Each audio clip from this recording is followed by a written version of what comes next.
حضرت ابراہیم علیہ السلام کی عادت یہ تھی کہ مہمان کے بغیر کھانا نہیں کھاتے تھے، اور یہ بات ذہن میں رکھو کہ جو کھانا مہمان کے ساتھ کھایا جاتا ہے اس کا حساب نہیں ہوگا۔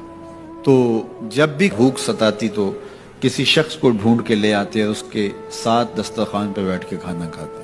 ایک دن ایک مہمان کو ڈھونڈ لائے اور کھانا تیار تھا تو کہا کہ اللہ کا مبارک نام لیجیے اور شروع کیجیے۔ اس نے کہا میں تو اللہ کو نہیں مانتا۔ تو کہا کہ میاں تیرا اور میرا رشتہ کیا ہے؟ میں تجھے اللہ کے نام پہ ہی تو کھلا رہا ہوں کہ تو اس کا بندہ ہے، اور اگر تو اس کا نام ہی گوارا نہیں کرتا تو پھر کیا باقی بچا؟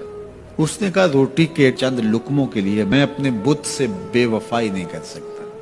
تو حضرت ابراہیم نے فرمایا تو اتنا غیرت مند ہے، اپنے بتوں کے ساتھ تیری یہ وفا ہے، تو سن پھر میں بھی اللہ کے نام کے علاوہ تجھے ایک لقمہ نہیں دے سکتا۔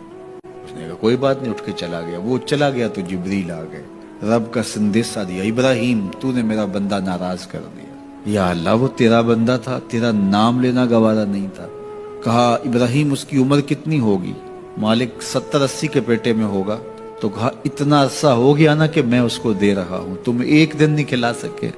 اب ابراہیم علیہ السلام ان کو ڈھونڈ رہے، وہ پہاڑ چڑھ رہا تھا تو آواز دی او میاں آ جاؤ، کھانا ٹھنڈا ہو رہا ہے۔